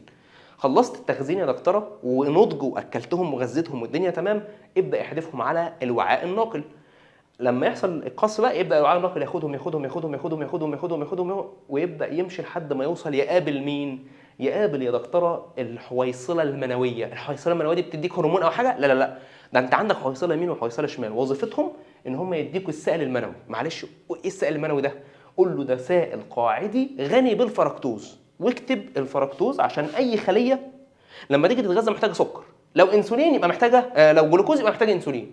هل الانبوبه فيها انسولين؟ لا، لانها انبوبه مش دم. الدم هو اللي بيبقى فيه الانسولين، لان الانسولين عباره عن هرمون، وتعريف الهرمون هو ماده كيميائيه عضويه تفرز في الدم. فمش هيعرف يتغذى وهو في جسم الانثى، ما هيقعد يومين ثلاثه في جسم الانثى، هيتغذى منين؟ من السائل المنوي. طيب يا دكتوره يبقى الفركتوز عشان يغذيها مباشر قاعدي ليه؟ لان الوسط او البي اتش المناسب لحياه الحيوانات المنويه هو وسط قاعدي. حلو جدا. هنبدا نخش على قناه مجرى البول. خلصنا، قابلنا مين؟ قابلنا السمك، قابل الميه، دخلوا جوه الوعاء الناقل. للاسف الوعاء الناقل مكان التبول حامضي، فلازم نكنسه. هنكنسه ازاي؟ بثلاث غدد، واحده اساسيه كبيره اسمها البروستاتا، واثنين مساعدتين ليهم اسمهم غدتا عشان هما اثنين، غده يمين وغده شمال اسمها غدتا كوبر، ودول بيفرزوا سائل قلوي عشان يعادل حموضه قناه مجرى البول.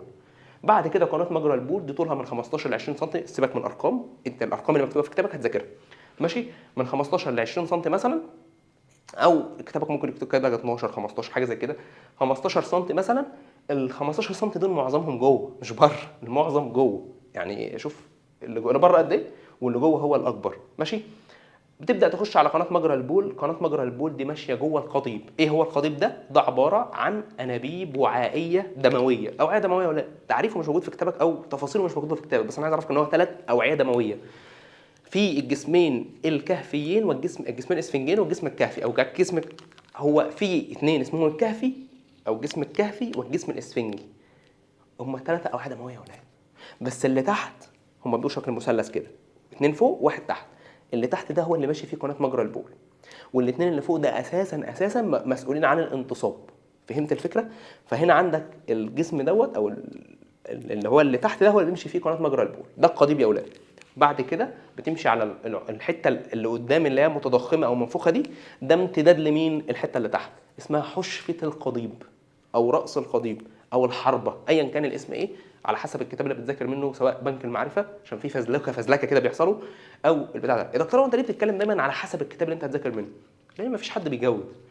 امتحانك مش مقال ثابت، انا بكلم العام. الازهر يا باشا انت كتابك هتبص احترم نظام امتحانك، كتابك زي ما هو هتذاكره بس تحفظه. انت فهمت؟ حفظت؟ لا. فهمت بالطريقه دي؟ هات كتابك زي ما هو واكتب تفاصيله بالظبط الحتت دي. البربخ اكتب كل اللي في كتابك. انا بتكلم على الازهر، انت دلوقتي خدت ازيد بكتير جدا من اللي في كتابك، فلو زنقك في السؤال انت فاهم. امتحانك مش امتحان نصي، انا بكلم العام، مش امتحان نصي بالتفصيل زي ما انت متخيل، لا، بيسالك على تربيط كذا كذا كذا. انابيب يا بيه، انبوبه يا بيه. تعالى معايا بقى اعرفك ازاي هتذاكر ورقه التكاثر في الانسان، الجزء بتاع الجهاز التناسلي الذكري، وبعد كده يا دكتوره قهوتك الجميله وخش على بعضه.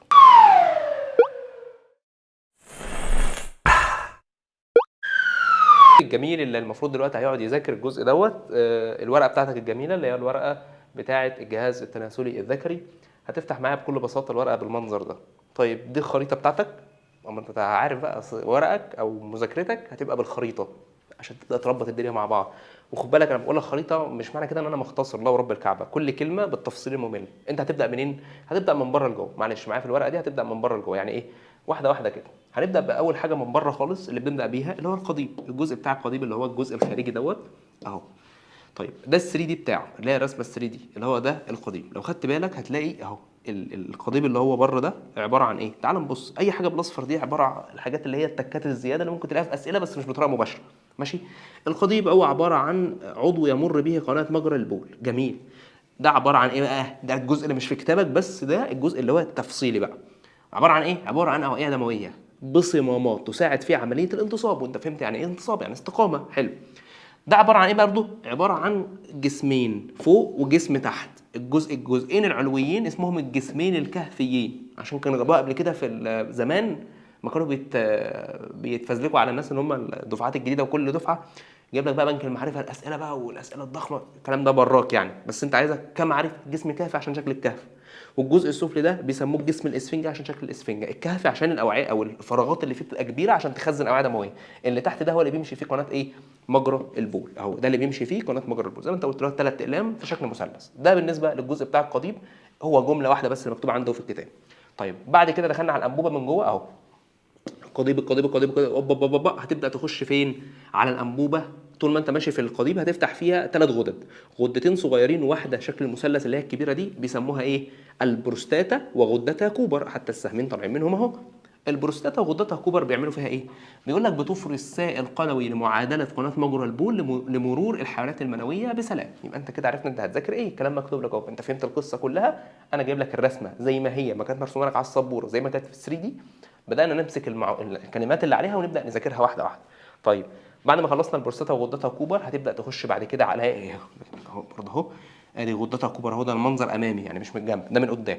ادي القضيب اهو طالع اهو، ودي غده الكوبر اليمين ودي غده الكوبر الشمال ودي البروستاتا اللي هو المثلث ده. طيب هيطلع من الجنب الشمال والجنب اليمين هيطلع مين؟ هيطلع انيببه منويه، وهيطلع انيببه منويه، وهيطلع هنا الحويصله، وهيطلع هنا الحويصله. جميل. هتبدا تاخد لي مين الاول؟ هتاخد لي الحويصله الصغننه دي اخلص منها، وبعد كده تمسك الكبير ده اللي هو مين؟ الوعاء الناقل. ادي الحويصله اهي، وادي الوعاء الناقل اهو. ماشي ماشي. طيب تعال نبص كده. بيقول لك ان الحويصله دي بتفرز السائل المنوي القلوي. ده سائل قلوي يحتوي على سكر الفركتوز اللي هيغذي الحيوانات المنويه. كلام واضح وسهل وبسيط. هيفرز السائل القلوي اللي بيغذي الحيوانات المنويه. طيب اختاروا الجزء الاصفر ده اللي هو الجزء السؤال الام سي كيو اللي احنا سالناه سوا. ليه مش جلوكوز؟ لان انت قلت الوعاء دوت مش دم، ما فيهوش دم، وبالتالي ما فيهوش هرمونات، وبالتالي انت عندك لو ده جلوكوز مش هيخش جوه الخليه اللي اسمها حيوان منوي عشان يغذيه، عشان الحيوان المنوي ده خليه وهيحتاج انسولين عشان يدخل الجلوكوز، انما الفركتوز مش بيحتاج عامل مساعد. امسك لي بقى الوعاء الناقل ده انبوبه يا بيه، مالها؟ بتنقل الحيوانات المنويه من البربخ الى قناه مجرى البول، ما فيهاش حاجه. امسك لي بقى الانيبيبات المنويه دي طالعه منين؟ من البربخ اللي هي الحته الواسعه ده اهي. ماله البربغ ده؟ قول له البربغ ده بيتم تخزين فيه الحيوانات المنويه بعد نضجها للتغذيه. قال له يعني الحيوان المنوي بيطلع ناضج من الخصيه. هتاخد الكلام ده الحصه الجايه ان شاء الله باذن الله. هناخد حاجه اسمها مراحل تكوين الحيوان المنوي زي ما كنا بناخد مراحل تكوين حبوب اللقاح والبويضات، نفس الفكره. طيب تعال نبص يا دكتوره، تعال نبص للخصيه. الخصيه بقى فيها جزئين، جزء الانيبيبات نفسها اللي هي ده اهي، الانيبيبات ده اهي قلت لك ادي انيبيبات، خدنا انيبيبات منهم اهو، ولو جيت تبص جواها هتلاقي فيها ايه؟ طالع منها حيوان منوي اهو.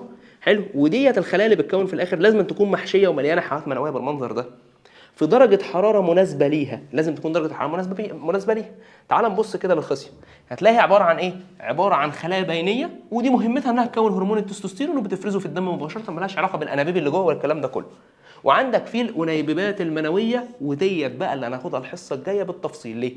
لان دي اللي بيبقى فيها حاجتين، حاجه اسمها خليه جرثوميه اميه، وانت كده كده خلاص عرفت من الحصص اللي فاتت بتاعه النبات واللي قبلها ان اي خليه جرثوميه اميه هي بتبقى 2 نون، صح؟ وديت اللي في الاخر بتكون المشيج، صح؟ مش خلايا جرثوميه اميه في النبات، في الموتك كانت بتكون حبوب اللقاح، وفي المبيض كانت بتكون البويضات، في الانسان نفس الفكره، خلايا بينيه او سوري خلايا جرثوميه اميه هي اللي هتكون مين؟ حيوانات منويه. قال لا، خلايا ثانيه بقى اسمها خلايا سيرتولي، هي برضو 2 نون، جزء من الخصيه. ما الانيبيبات دي اصلا ما هي الا خلايا جرثوميه اميه وخلايا سيرتولي. انت بعد ما تكون الحيوان المنوي مش المفروض تخليه ينضج؟ وهو بينضج المفروض ياكل؟ فانت هتكون في الخلايا الجرثوميه الاميه ويروح ياكل فين؟ في خلايا سيرتولي. دي كلها خلايا جرثوميه ودي خلايا جرثوميه، بيلفوا يعملوا الايه؟ الانبوبه، وده تجويف. فتلاقي خلايا هرميه الشكل بالمنظر ده كل شويه، خلايا هرميه، يبقى خلايا جرثوميه خلايا جرثوميه خلايا جرثوميه ثم خلايا هرميه. كل ده مش عليك الحصه دي، كل ده تاخده في الحصه الجايه، بس انا عايزك تفهم ان الجرثوميه هي اللي هتكون وسيرتولي هي اللي هتاكل. بس يا دكتور ده اللي انت مطلوب منك تذاكره الحصه ديت، تمام، لحد الحصه الجايه. واي حاجه زياده بنقولها عامل لك مستطيل هنا في الورقه بتكتب فيه الكلام الزياده اللي هو في النوتس اللي في الحته ده. بس كده يا مؤمن. خد بالك كيس الصف اللي هو الكيس الخارجي اللي هو الجلد اللي بره ده، الجلد اللي بره ده اهو اسمه كيس الصف، كيس من الجلد في الذكر مدلدل للخارج، مدلدل اهو، حلو مدلدل لاحتواء الخصيتين. ليه بقى؟ عشان الخصيه بتنتج الحملات المنويه في درجتين حراره اقل من درجه حراره الجسم. خد بالك من الكلام المكتوب، درجتين -2، مش -2 مئويه، لا انت بتطرح 2 من درجه حراره جسمك، يعني 37 ده جسمك ناقص 2 يبقى درجه الحراره المناسبه للخصيه هي 35 درجه مئويه.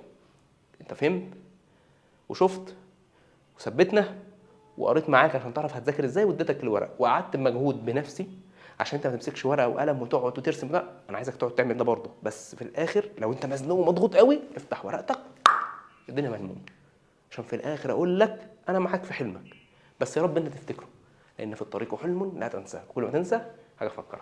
كان هذا كل شيء، واخيرا صلى الله وسلم وبارك على سيدنا محمد وعلى اله وصحبه اجمعين. and as always be healthy and be safe. السلام عليكم.